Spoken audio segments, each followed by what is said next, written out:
Hello, hello, hello. How is everyone tonight? It's Monday night, which means it's time for another SideKick Power Hour. I'm your host, Joshua R. Pangborn, and welcome. If this is your first time on SideKick Power Hour, we are very excited to have you here. This is the very special live stream part of the Cruniverse, where every Monday night for a few months out of the year, we come to you and talk about all of the things going on in the world of queer, fat positive, sex positive, film, television, music, art, or horror, or all of the above. You never know what's going to happen and who we bring on. Sometimes we have special guests who are allies. Sometimes we have special guests who do the same thing we do in the Cruniverse. And sometimes we just have special guests who are just special in general, and we're excited to have them here. If you have anything you want to add, just drop it in the comments. We're always pulling in the comments and saying hello. Hello, hello, Jason. It's good to see you. Thank you so much for joining us. Good to see you as well. I had a good week. I had a great weekend, actually. It was very productive. Got a lot done. I had a lot of fun making sure that we have some progress on the various SideKick production projects, but I also got to go and watch Ready or Not 2, Here I Come, which, if you know me, I love a good horror movie, and this was a fun and wonderful horror movie. So I do encourage you to go out and see that. Hello, hello. It's good to see you as well. I think this is Lindsay. Welcome. Hello. Um, if you are new to the Cruniverse, we are so happy to have you here. If you're somebody who's been here many times before, we're always happy to have you back. So let me quickly catch you up on what we've been doing the past week in SideKick Productions before I bring on tonight's special guest. And remember, if you're watching this from Instagram, we are live on Instagram, but I do not see the comments, unfortunately. So if you want to leave a comment, please make sure you move to YouTube or Facebook, and you can do that. But happy to have you from our Instagram viewers as well. Hello, hello, Adrian. Good to see you from Chile. Hello, hello. It's good to see you as well. Um, so, what have we been doing the past week in SideKick Productions? Well, actually, a lot. A lot of prep. We've got a lot of prepping things we've got to do because we're moving into some major shooting days for Skeleton Crew season 6. We've been doing some really wonderful work on a short film that I filmed a little while ago, and I'm really excited for you to all see it very soon. I finally was able to get the footage together and start editing that. And so that's going to come to you very soon, and I'm excited about that as well. We made some wonderful progress on the contract. I'm not going to say anything just to spoil us, but I think we have some good news there. And I think that's all we really. I mean, that's still a lot. There's been a lot going on in SideKick Productions this past week. But hello, hello, Beto. It's good to see you from Mexico City. Uh, how hope you are all doing well. I'm always happy to have you here. Um, and I think that's about all I said. Like I said, from what we've been doing in SideKick Productions, we've got a lot to come in the next couple weeks, but I know that there's going to be a lot of fun for you to hear. This is a wonderful question. It actually ties into tonight's special guest very well.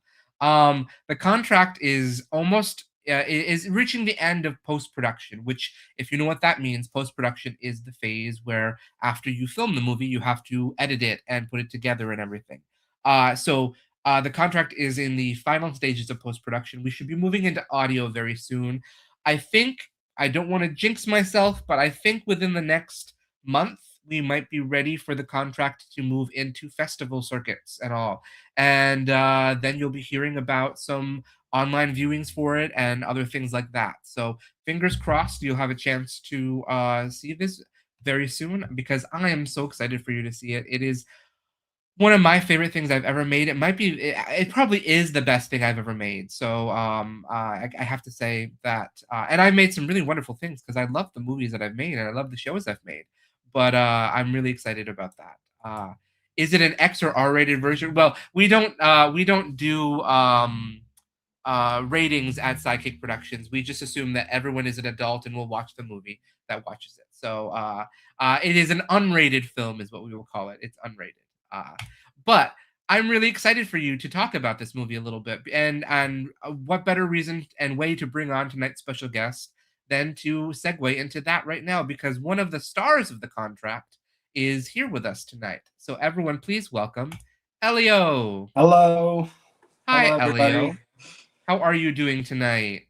I'm doing good. I'm doing good. I was thinking about what you said about the ratings and how it was hard to explain to my little niece, which, by the way, Mm. is her birthday today. She's Oh, well, turning happy 8. birthday, Elio's Thank you. niece.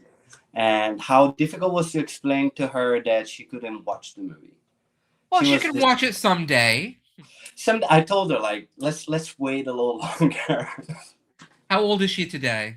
She's turning 8, so let's So wait when a she's lot longer. 10, when she's 10. Ah. No, I don't but she can watch The Brooklyn Butcher. That is something that I want to try to let her start seeing. She's starting right now speaking a little bit more English because Mm, we in Italy we teach it in school. So right now sure. she's grasping a little bit more the language, and as soon as she has a better understanding and I don't have to stop every 2 seconds to explain what's going on, Of that's course. when I wanna do like a see through maybe with her. That would be That would be fun. nice. Yeah. So Elio, for those of you who don't know, Elio is from Italy. Hmm. So he is one of our international members of the Crewniverse, and we're very excited to have him here. When so tell Elio, before we get too far along, tell us a little bit about yourself. Who are you and what do you do? I'm from Italy, as Joshua said. I moved here around 2018 to study acting. I was already pursuing an acting career back in Italy, but I've always wanted to come to America.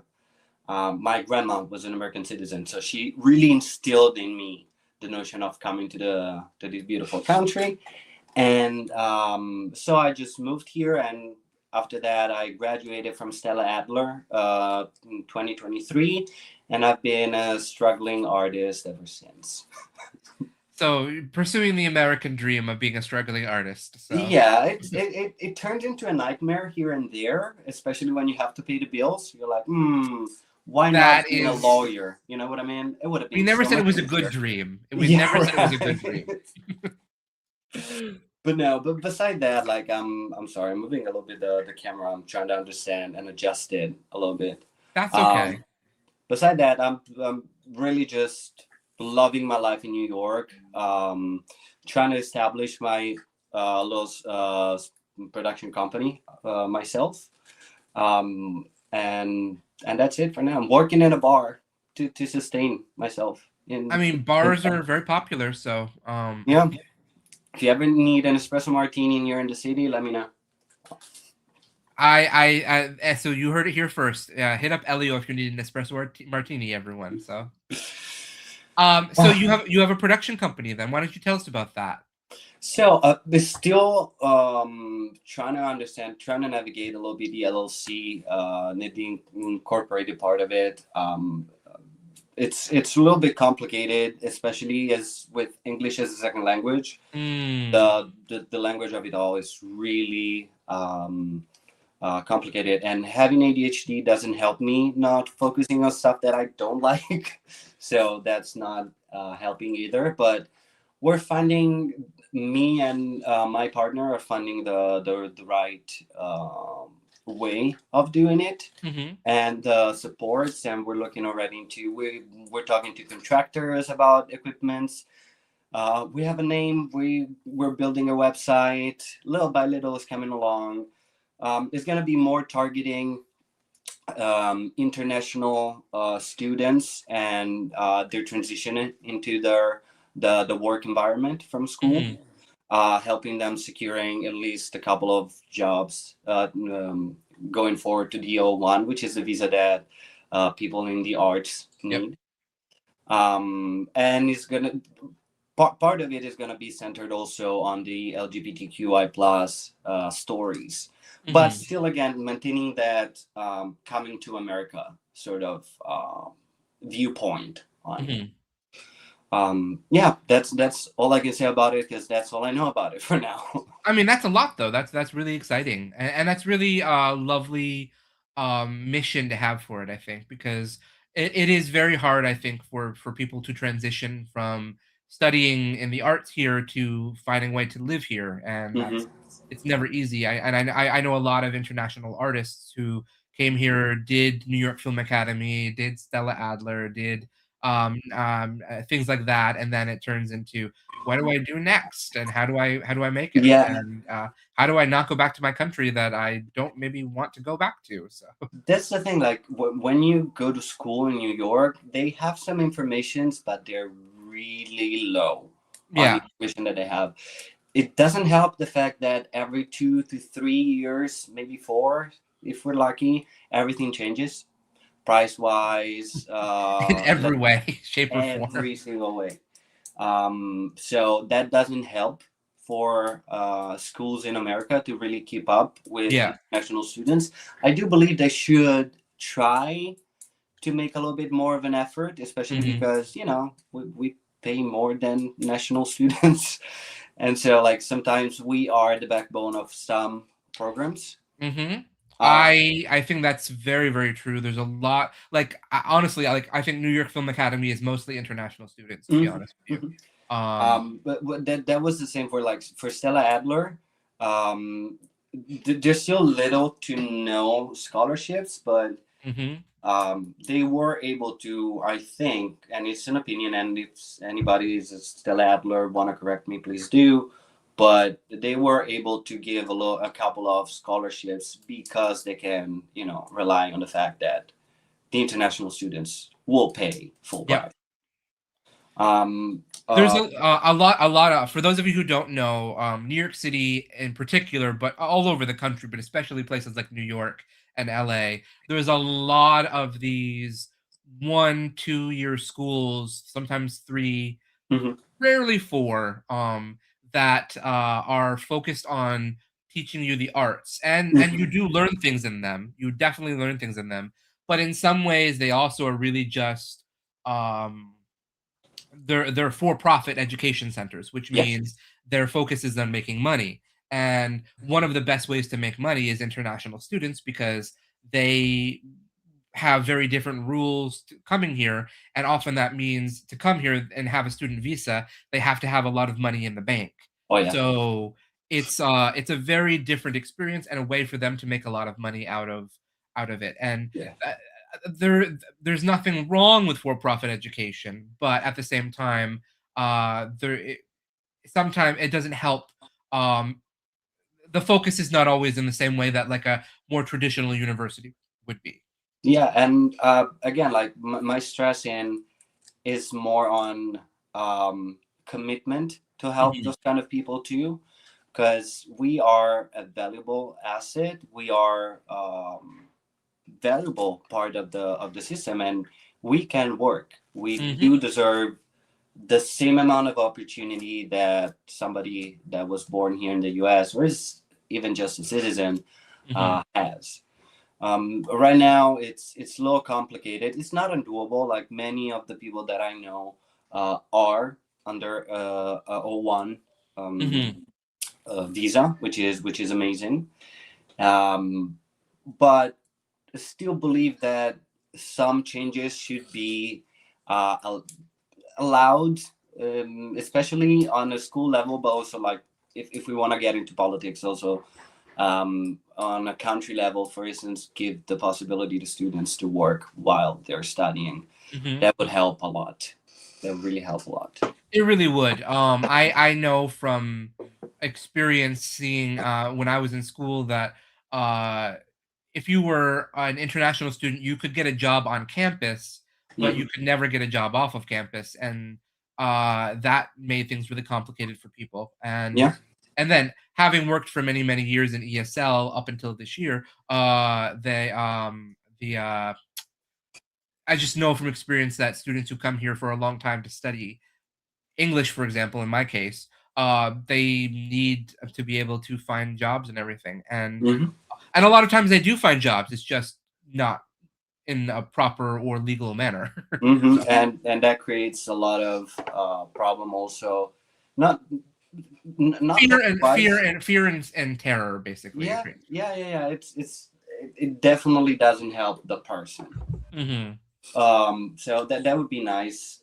I also come from Europe, a place in which you can go country to country, and Yeah. if you're in the European Union, you can definitely work in that country, no problem. And I think it would be easier for everybody, even for the USA, to allow that to happen, and having a legal way to employ people and Mhm. generate no matter what.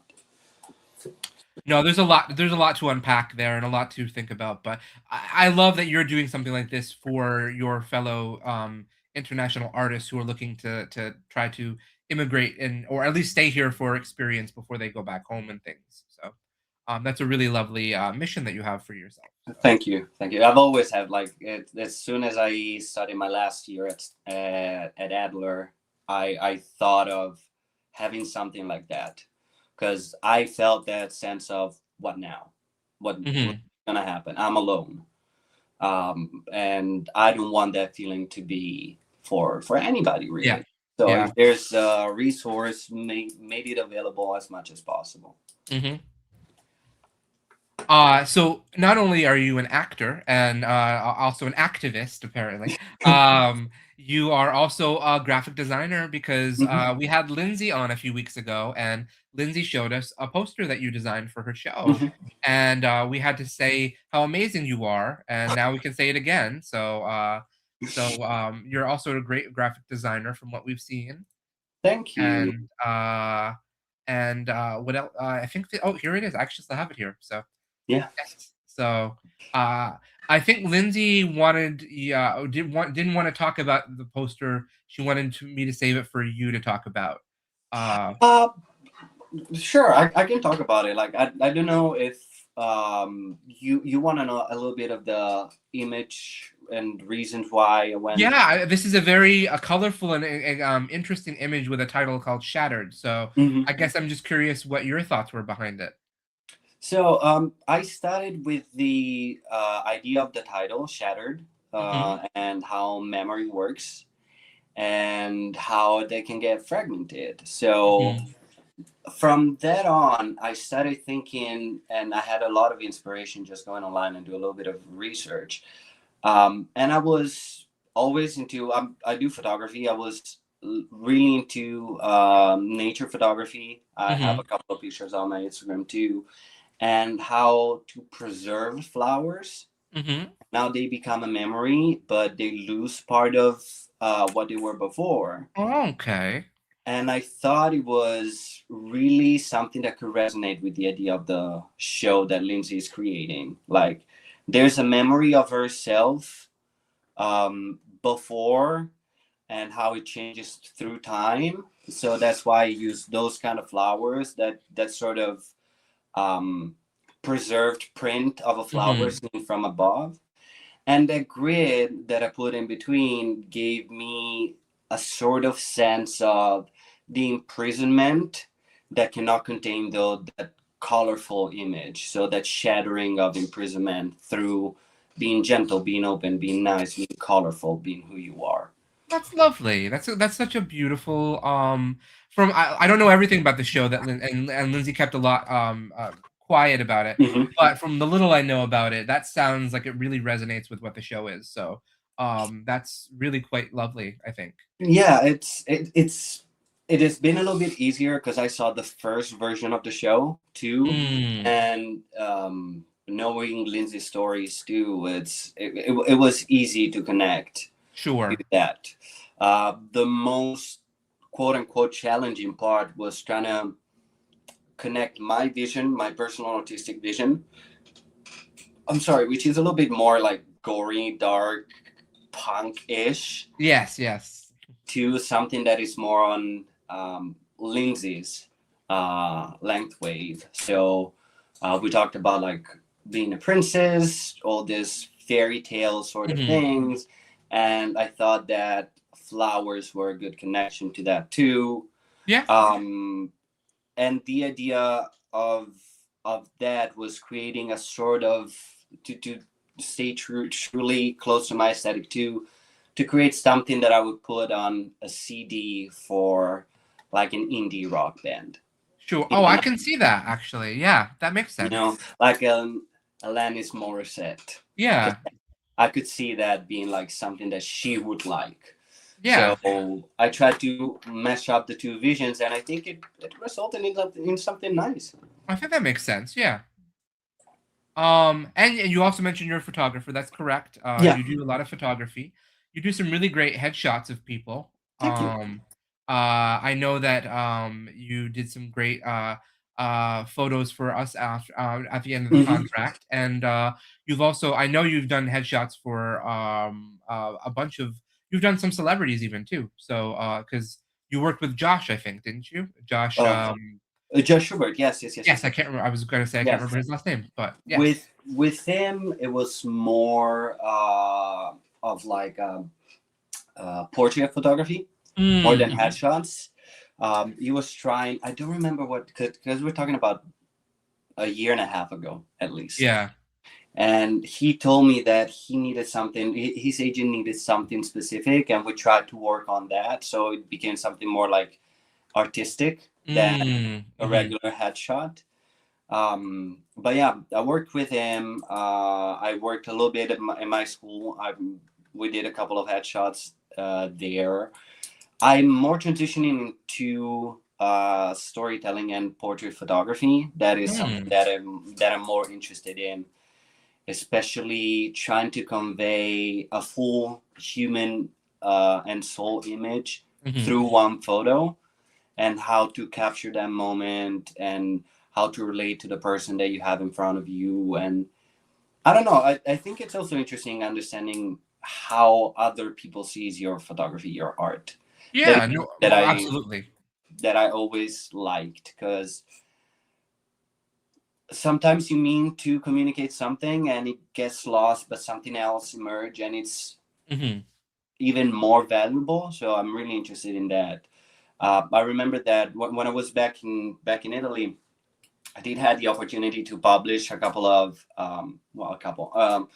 It was a short collection of poems, and it was put in a bigger collection of five different poets, or Oh, okay. 10 with. I don't remember exactly the numbers. We're talking about 8 years ago now, uh, which is a Forever lot. ago. Honestly, I was young back then, so Yes, you're so old now, Elio, so I'm still mourning my 20s. I'm still in that mourning stage. I understand. I am too. It doesn't get any better, so No, but I remember a thing that I don't like is when people read what I write out loud. I'd Mm. rather for them to take it in and then have a talk with me and really being like, okay, so this is what I understood from it. Mhm.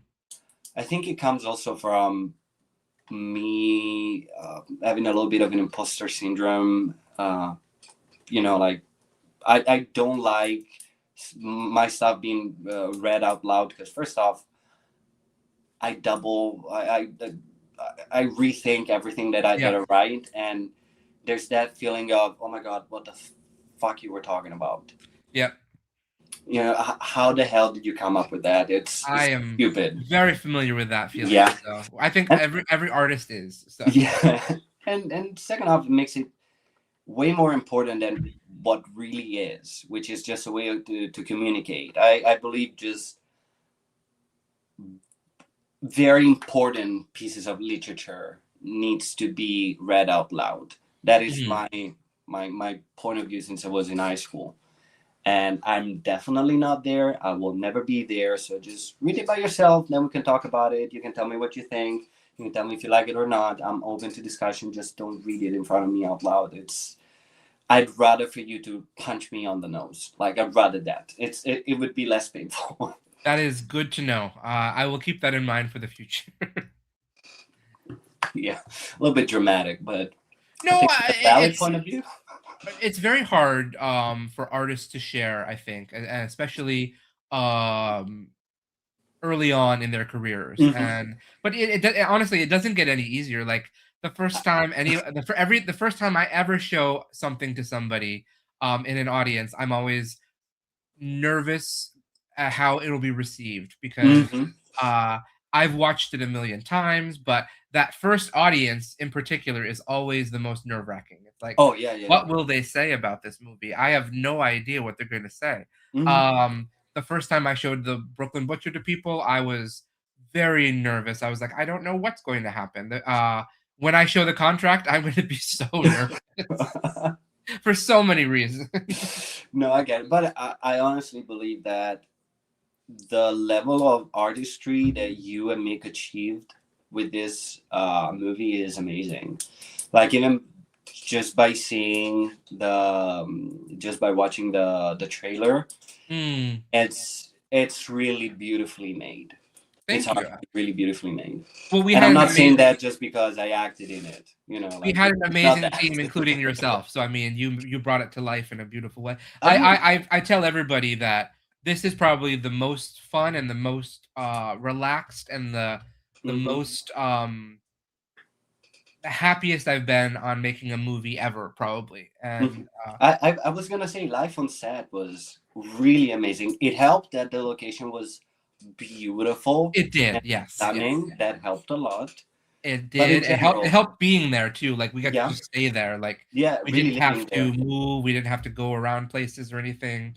It was Hmm. very nice to have that opportunity, I Yeah, think. yeah. So. And I really feel like all of us in the cast and light sounds, Mick, uh, Chad, everybody, Kofo, really felt a sort of community Yeah. that created pretty much instantly. It was interesting. It was because I was a little nervous that first day because I'd never worked with Mick or Chad or Kofa before. I didn't Hmm. even know Kofa. I never met her till that day. Hmm. And then Chad, I've only spoken to Chad once on the phone. Uh and uh and Mick I'd been working with like every Friday for like a year, but still you never meet him in person. It could be something completely different. And Yeah. then obviously I've worked with Mark and Stuart and Paul a great deal, but even you, you were sort of semi new still Yeah. to, and we certainly never had the long term exposure that we would have in that moment to be there. So there was a lot I was nervous about. Like I was very careful about who I cast and who I brought on Hmm. because I wanted it to be people I felt really comfortable with. Because we were going to be living together for a little over a week, and I think you're right. We just sort of all gelled very quickly and very easily, and it was just such a lovely time overall. You know what was the most nerve wracking after meeting everybody on set was when me and Mick got stranded. Why don't you tell people about this story, Elio? So Let I me mean, set the picture up first, and all. So some of the cast and crew stayed at one cabin, and some of the cast and crew stayed at the cabin where we were filming. Um, that was a smaller group because we had fewer bedrooms and all. So Elio and me and Mark and Mick, our DP, and Chad, our sound person, and one or two other people. We were all at this cabin. And after everybody else went home, Mick and Elio, it was late at night, and we had filmed all day, and they both were in the mood for something. I think you needed cigarettes, right? I needed cigarettes. I think he needed monsters or something You like needed this. monsters or ice cream or both. Yes, something or both. Um, so Elio and Mick got into Mick's car, And we started driving, and we thought we could reach it in a very short time, but apparently not. I think we got lost at a certain point, honestly. And we passed the gas station, and I remember, if I'm not mistaken, I remember Mick saying, "Well, it's so close. We're gonna get," or it was close. I don't remember correctly, but it was like we're gonna find something else. Let's just keep going. We didn't. We got stranded in the middle of the road with no phone connection. Like Mhm. we were stranded, and we were panicking. There was also like wildlife, and there was something. I think it was like cougars, places, yada yada yada. And Mick kept getting out of the car and walking, and the lights were on, but at a certain point I couldn't see him anymore, and I was afraid of him being attacked and dying, and me being stranded in a car with nobody that could come and save me. At the end of it, though, we had somebody coming, bringing us a little bit of gas, just enough to go to their gas pump and then do gas there. I remember I think I paid for gas, or I helped with that because I felt so unbelievably guilty about it, because and then about cigarettes, but it was a little bit. I don't know. I think you were still awake when we came Oh, back. I was waiting for you all. I was also waiting for you because you said you were going to bring me back ice cream, and then you Oh, didn't. right. Damn. That was a lot. That was a long night. It was a long night, but no, I was always the last one in bed every night because I wanted to make Yeah. sure everybody was okay, and I wanted to just lock up and everything. And you guys weren't back, and I was like, well, I have no idea where they are, but I'm very nervous about this. We had a moment of panic, but then it passed. I would This have been was serious with myself if I was Mick. He was an angel. Mick He is is an the angel. Mick is the nicest person in the Yeah. world, and he's so sweet and calm, and uh, and you wouldn't expect this at all from a straight person, but he is. He's just Right. lovely. A straight white person. Yes, Also, exactly. his gender.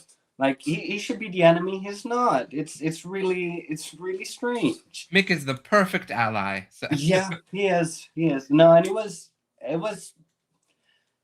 it was really interesting as a night also to discover that part of him, because he was calm all the way through. I was panicking and anxious. It was calm and collected. Be like, That all makes right, sense, I'll though. find a way. That's very Mick, I think. Yeah, It yeah. was so where we filmed The Contract is a very, very small town in the border of Pennsylvania and New York, and it's a very bad place for cell reception, and everything closes at like 5 o'clock in the afternoon. So it was not easy to find places if you needed something after midnight. And of course, we were filming for like 12 hours a day, so this was after midnight, and but poor Ellie. So everybody heard that Elio needed cigarettes, so everybody who traveled to set brought Elio cigarettes, and so you walked away with like I don't know what was like five Yeah, cartons of cigarettes. I remember because coming back then the next day I had like an extra 3-4 packs of cigarettes, Yep. and I felt even guiltier after that. I'm like, come on. I could have Everyone was waited like, just we a must night, make sure but Elio has his cigarettes. So nicotine addiction is bad. I'm sorry. well, Paul in particular was your other thing that I always think about with this for you is you with how many different cans you had open and then you left around. Because Paul was always like, how many cans is he opening? They're all over the place. That is ADHD. I just forget that thing doesn't exist in my mind anymore. So So he that's why Paul insisted on during the reshoots when we went back that everyone would label their cans. So yeah, that's no. I absolutely get it. I remember also like losing my headphones so Mhm. many times. I left it in a Actually, somebody's car. Yeah. these are your headphones right here. Actually, but I don't have your headphones in it. It's just the No, case, so I have the headphones. and I I don't have have. the case. I finally so someday I will give this back to you when I see you next. But It was, yeah. I was a little bit all over the place. I remember there was a story that was made on Instagram of just like my bag and my scarf on top of it, and Mark saying like, "Oh, hi, Elio," and just pointing yes, at that. My stuff was everywhere. I'm messy. I I was was very grateful super to messy. Defeer that Defeer kept Yeah. track of your costume. Oh yeah. I would be lost without him. I would have been lost. My costume was gone the first day of shooting. And it's not even that big of a costume. No, it's literally just like a pair of One piece, leather basically. underwear and leather chest strap. Yeah, that's it. That's it. It should have been not hard to keep. And yet I was able to lose it. I was pretty messy. I'm not gonna lie. On the reshoot, I was better though. Yes, well, We I need think to. that's the one I learned a few of people's little personality quirks, and I'm like, let's make sure we observe this a little more carefully. No, but it was fun. It was also like a eye opening kind of moment, and me like, all right, let's try to be a little bit more tidy. Fair, very fair. But no, it was a very it was a really fun experience, and I can't wait to do the next movie. Because that I learned so much from that about Mhm, what I want to carry into the next one, and I'm just really it was I can't wait for people to see this movie because it looks like nothing we've ever made before. I think mhm, so at Sidekick Productions, and a lot of that's because of Mick, and a lot of that's because we took a lot more time to do things than what mhm, I usually do.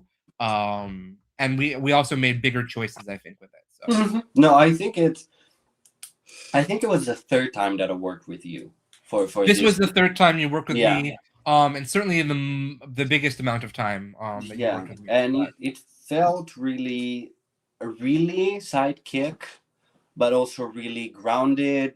It mhm. took its time. The narration was extremely well pacing, in my opinion. Too, the characters were so well written, and it's something that we all talk about. Like, it was easy as an actor to come out with a person out of Mhm. the character that was written on paper. So it was really nice to see um, a full movie out of, like, because I worked with you, for instance, on the Brooklyn Butcher, but I Mhm. had a couple of scenes there, Yeah. seeing like the progression of a character throughout the complete script. That was really nice. Yeah, actually, that's true. This is the longest piece you've worked with me on because Yeah. Brooklyn Butcher is a feature, but it's a lot of short films, Hmm. and then the other project we worked on is a short film that isn't out yet, but is a short film. So, and then again for that you had very it's a small character in that one. So, Yeah, but no matter what, like, I feel like in this case, it was really interesting also to get to know you as a writer and as a director. mhm. That was and it was really nice to see how open you were to all the little details that somebody wanted to incorporate, and how you were able to accommodate the personal choices that an actor would make. So that I think helped with the overall experience on set Mhm. and created that environment of collaboration. I feel like it was very much a collaborative effort, on and on.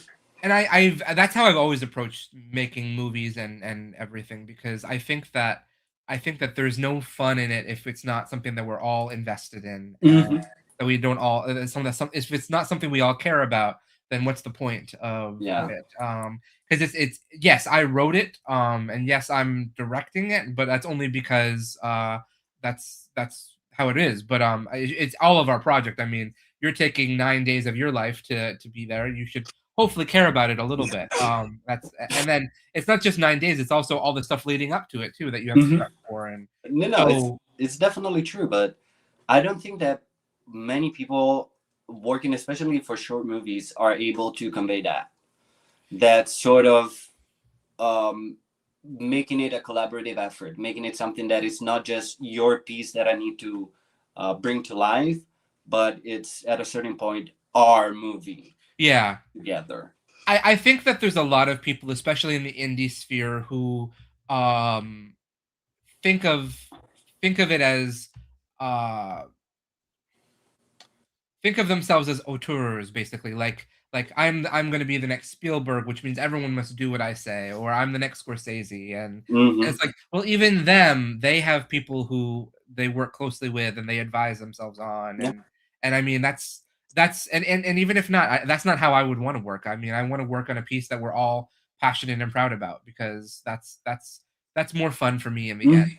So No, I think it's good to try to respect your vision, but really, if you have talent on any set and you give them the opportunity of, really shine through the work they're doing, I think it's just gonna add to your vision and not detract from it.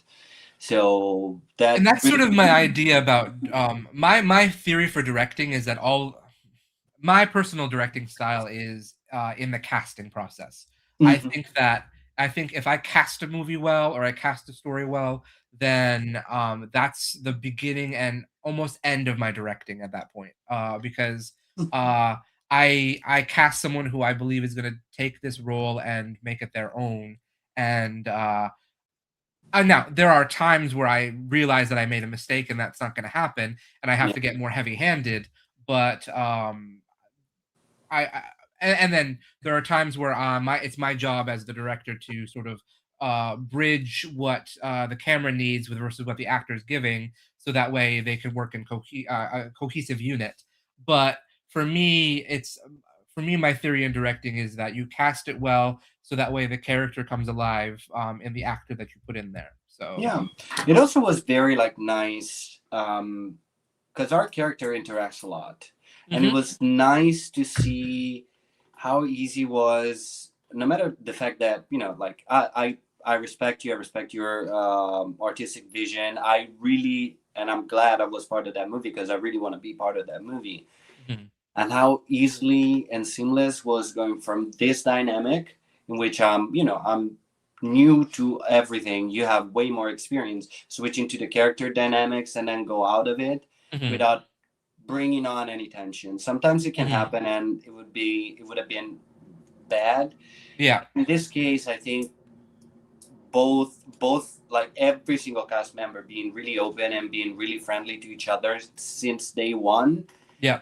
made us really get to know each other artistically and personally throughout the making of the movie, Mhm.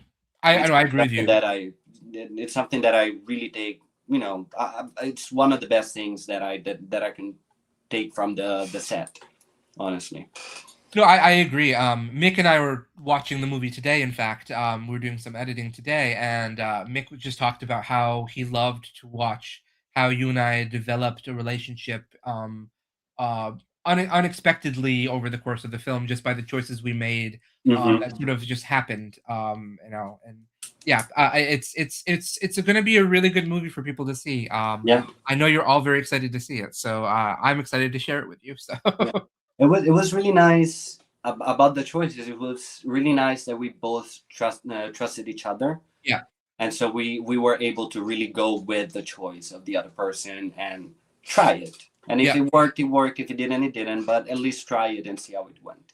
Yeah, that's the whole thing is and that's another thing is we took more time to play and find that in this which is different from what I usually do, which is we don't have a lot of time to play. We have a lot of pages to get through. So Yeah, I remember Brooklyn Butcher, not the time that we did the scene with me and Paul, but before the one we saw yes. in the church. Yes. That was really okay. We need to do this, this, and this, and this. Let's do that. Let's go. Yep. Let's shoot. I don't know how many scenes did you shot that day, but it was a lot. And it was only like 4 hours or 5 hours, I think. Yeah, We did. Well, it was like 6 scenes, I think, maybe that day. So, yeah, yeah. It which is was. a lot for folks in a 5 hour span, by the way. So, Oh, definitely was. It was crunching time, but it was really fun. Like it was really interesting. Again, it was the first time that I was working with you, that and was our very first day together. Yes. yeah, So, and I remember I was really nervous.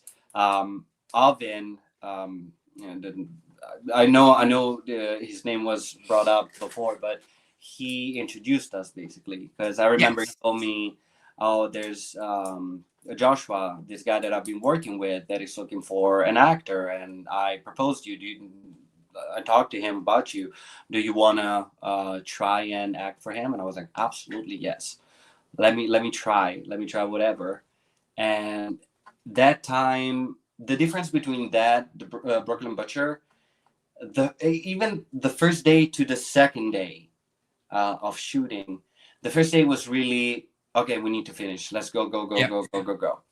The second time was a little bit more relaxed in the Hmm. apartment, but then it was still night and day between that and the contract. The contract Yes. was really getting to know also the person, not just the director, not just the creative.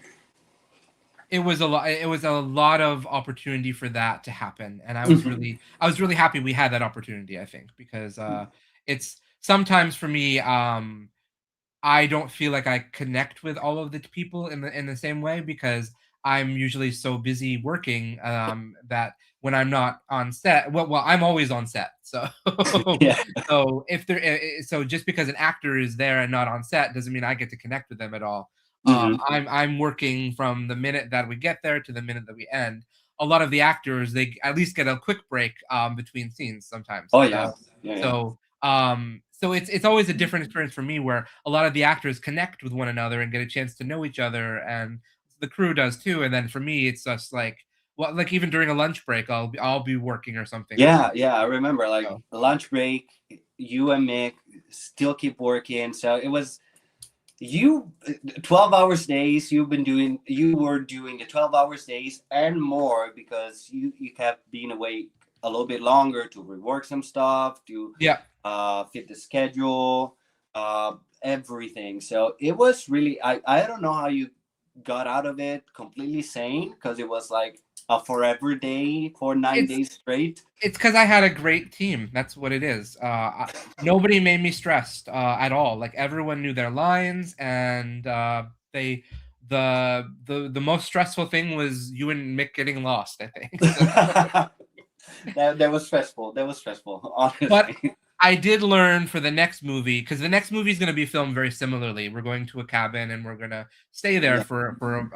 But what I decided to do for this one is we're going to film a little bit longer. We're going to probably do 13 days, and we're going to take a day off in the middle, so that And way. also, if I'm there, if I get a part, like let's do like a cigarette bar. So I have like a little bit of Yes, session of cigarettes. We don't have to drive anywhere. we'll It's have a there. cigarette bar and a place for all of your cans, so that way we don't have Yes, to worry. please.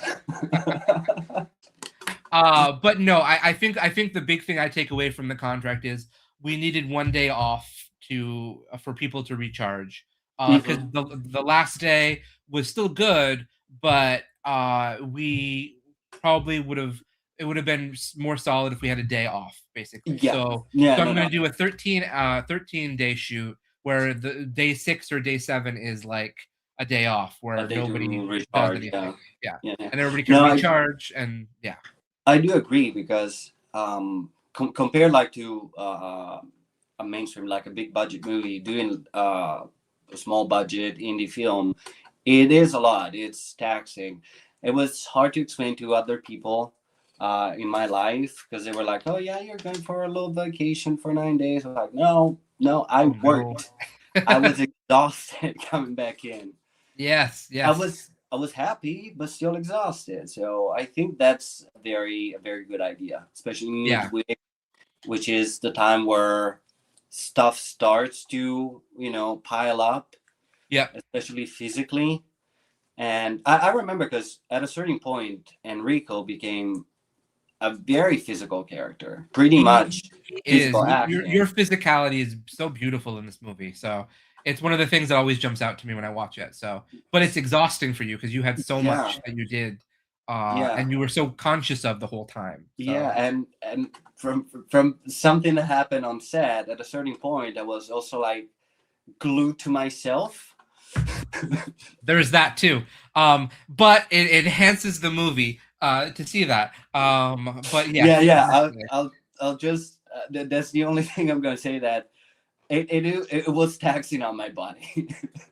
We It was, exhausted you very much in many but ways, but I mean, I was happy. I was happy to be exhausted, but I feel like that idea of having a break it would really help anybody that's gonna yeah. participate in that movie. And even me and Mick, who sort of like think we can do Definitely, Mick. nonstop, it's good for the Definitely two of you us and to have a Mick. day where we stop. So Definitely you and Mick. Like I remember, I was probably the most anxious about him going back home because I was very worried about that. that man really like he puts everything into what he does, He does. and he works himself to basically exhaustion. Yeah.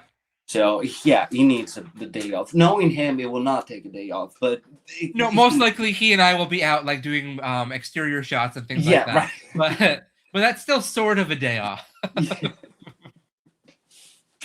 No, but Sort of. yeah, yeah. It's still less stressful than okay. We need to do this and this and this and Yeah. that one. Yeah, yeah. No, And I working with get actors who don't remember their all of the actors knew their lines in this movie. That was something else I walked away from with the contract. I was like, This is what happens when everybody knows their lines. It's amazing.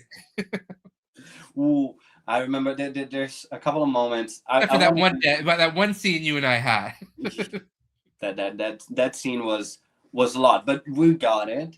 Hey, Um, you should wait until you see what we did when we did the reshoot for that oh, scene. I want to see That it. scene is so much better in every Yeah. way, shape, or form. Like it looks better, it's lit better. It's everything that we could possibly want. That scene is so much better. It's now Mhm. actually looks like one of the best scenes in the movie. Oh, that's amazing. I So also want to like do another of those after the movie's out, so I can say a little bit about the scenes because there well, are of some. course, people are going to come back once the movie's out. I'm going to have Yeah, everybody back. So because there are some things that some scenes that are living them as an actor on set but not on scene was amazing. There's some of Mhm. the best acting, voice acting, because I could hear just the voice, not because it Yeah. was really voice acting, but I could hear just the voices that were amazing, like capital A amazing. So Mhm. anybody just go watch the movie. It's gonna be an amazing movie. I'm more than sure about that. And again, not because of me. I'm But not also because of you. I'm So not praising myself, but it's so gonna be the movie's gonna be amazing. I'm sure. so I just realized we are running out of time. What Ellie, what are you working on now? What are you doing these days? So I'm finalizing the storyboard for a short movie that I wrote myself, Fun. and that I already have an Is this the actor. one that I read the script for? Yeah, the one that I sent you. Wonderful. I sent also the storyboard to Mick because I talked to him on set about that, and I asked him a couple of suggestions. So I just sent him to him, and I'm waiting for feedback.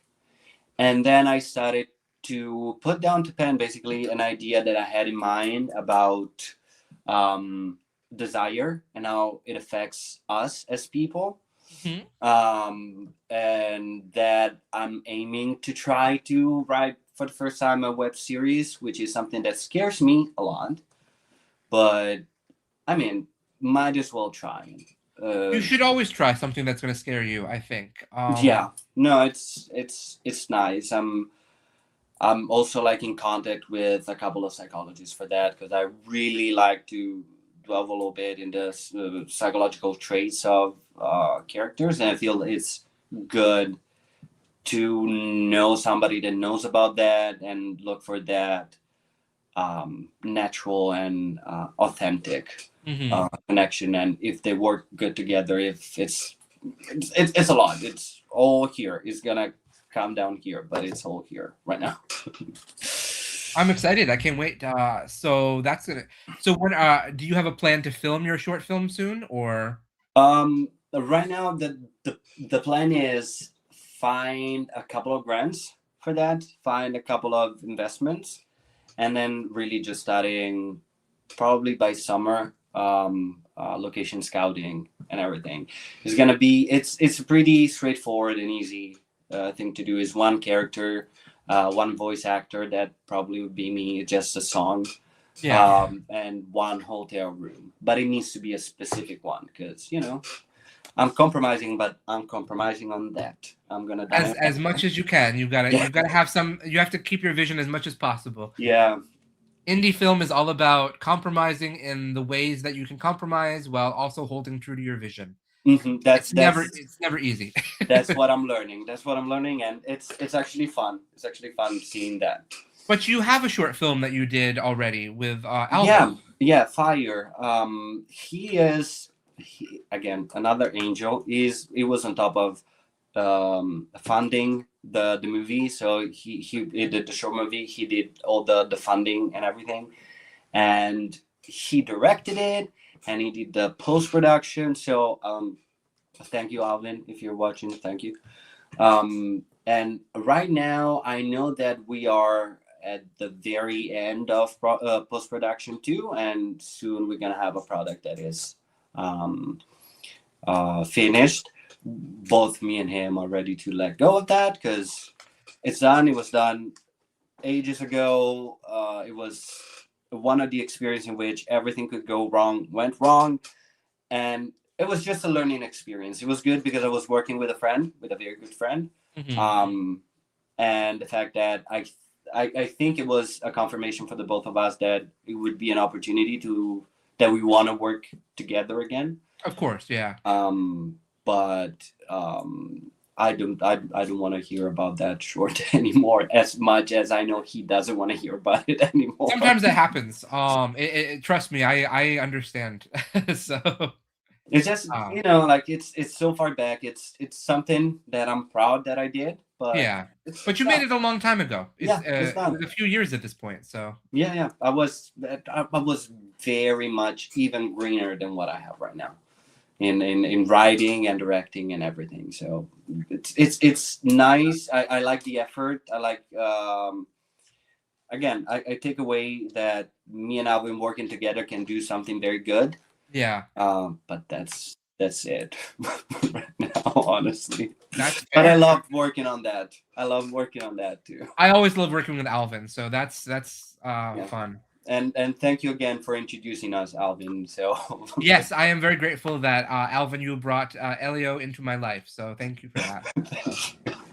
Well, everyone, we are about to wrap up for tonight. I want you all to remember that you can see Elio in The Brooklyn Butcher on Blu-ray or on Amazon Prime. So check that out because he's in this movie and he has a fun part in it, I think. So I love um, that part. I please, love that please, please do watch that and tell him how much you like him. But Elio, how can people find you online if they want part. to contact you? Yeah, they can find me at on my Instagram is Elio, my name Elio dot my last name, which is gonna be long and complicated because it's Italian, but it's Trevisan. Um, if you need photos, if you want to chat, if you like whatever, look me up there. I'm more than willing to connect to any artistic person in or out of New York. I'm always willing to have a chat and get to know more artistic people. Exactly. Elio is a wonderful person, and you should get to know him. And I am so glad that we finally had you on the show. I was waiting to bring you on, and then I realized, oh, this I'm winding up for the season, and I haven't brought you on yet, so it's time to bring you on. Thank you so much for being here tonight, Elio, and thank you everybody else for being here tonight. I see you, David. Hello, thank you for joining us as well. It's good to see Hi, you. David. Everybody, I will be back next week with another guest. But remember, we are winding down for the season 5 of SideKick Power Hour because things are going to start getting really busy in April and May for Josh. So, but I'll be back again later this year. Plus, you'll see me throughout the year and everything as well. And we might even do some special episodes depending on the contract and all that. So, in any event, have a wonderful night, everybody. I'll see you all next week and have a great night. Thank Thank you for you. having me, Joshua. Oh, Have a you're good night, welcome. everybody. Elio, good night. Bye.